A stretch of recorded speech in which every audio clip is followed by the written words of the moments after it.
So, hello everyone, hope you all are doing good. So, today we are going to do the quick revision of a unit 8 that is teaching methods.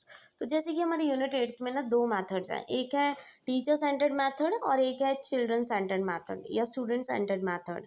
और दोनों में से कोई एक question आपको 10 number में आएगा कि कोई भी 5 या 4 मेथड्स एक्सप्लेन करो टीचर सेंटर्ड के या कोई भी 4 से 5 एक्सप्लेन करो स्टूडेंट सेंटर्ड के।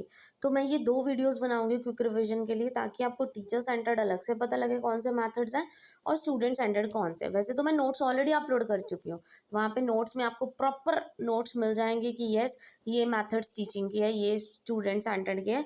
बट फिर भी ये क्विक रिविजन चल रही है तो मैं उस चीज़ को ध्यान में रखते हुए, आपके एग्जाम्स को ध्यान में रखते हुए ये सारी चीज़ें करवाऊंगी, ठीक है जी। सो टीचिंग मेथड्स एक्चुअल में क्या होता है, वो मेथड जो एक टीचर यूज़ करता है या स्टूडेंट्स को ध्यान में रखते हुए यूज़ करता है, जिससे क्लास बहुत ज़्यादा इंटरैक्टिव हो जाती है। इससे जो टीचिंग है वो भी इफेक्टिव होती है and it can be done according to the needs of the students as well as according to the teachers. जो स्कूल थोड़ा बहुत चेंजेस करते हैं कि कुछ मैथड्स लेके आने हैं, बहुत ही अच्छे मैथड्स हैं, तो वो चीज़ें हो सकती हैं इसमें, ठीक है जी। तो वो होते हैं टीचिंग मैथड्स, कौन से मैथड यूज़ करते हैं। अब कुछ टीचर सेंटर्ड मैथड पे आते हैं। टीचर सेंटर्ड मतलब जहाँ पे टीचर ज़्यादा एक्टिव है as compare to that of students, वो टीचर सेंटर्ड होता है। सबसे पहला मैथड तो लेक्चर मैथड है, ये सबसे ओल्डेस्ट ट्रेडिशनल मैथड है, ठीक है जी। यहाँ पे सिर्फ टीचर ही एक्टिव है, वही लेक्चर दे रहा है, बच्चे बस पेन नीचे रख के अपनी कॉपी रखी हुई है, अगर टीचर कुछ बोलता है कुछ लिखने को तो वो लिखेंगे, अदरवाइज वो नहीं लिखेंगे। एंड यहाँ पे टीचर क्या करता है, प्रॉपर इन्फॉर्मेशन प्रोवाइड कर रहा है, तो ये सारे मैरिट्स में आ जाएंगे। बट डीमेरिट्स में क्या आएगा, यहाँ पे स्टूडेंट एक्टिव नहीं होते, सिर्फ टीचर लेक्चर देता है and learners are not even allowed to question, right. यहाँ पे सिर्फ टीचर आता है, बुक में से पढ़ता है, लेक्चर देता है, चलो जी बच्चों को समझ आया नहीं आया कोई फर्क नहीं पड़ रहा है, तो वहाँ पे ये एक डिसएडवांटेज चला जाता है, right.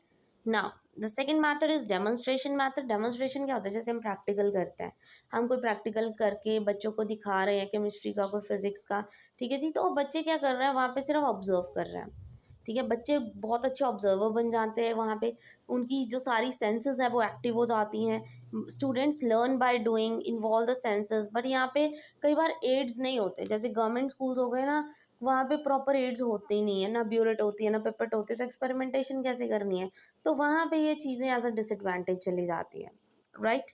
Now comes the next, that is the third क्या है, question answer method. Question answer method में टीचर क्या करता है, टीचर ध्यान रखता है कि बच्चों की नीड्स क्या हैं, बच्चों की एबिलिटीज़ क्या है, ठीक है। बच्चों को ध्यान में रखते हुए वैसे क्वेश्चंस बच्चों से पूछता है। यहाँ पे लर्नर्स पार्टिसिपेट करते हैं, बच्चे थोड़े बहुत एक्टिव होते हैं, टीचर क्वेश्चन पूछेगा तो बच्चे एक्टिव होंगे। बट कई बार क्या होता है, अच्छे अच्छे क्वेश्चंस प्रिपेयर करना और बच्चों की नीड्स के अकॉर्डिंग उसको प्रॉपर सिस्टमैटिक लॉजिकल तरीके से रखना बहुत ज़्यादा डिफ़िकल्ट हो जाता है।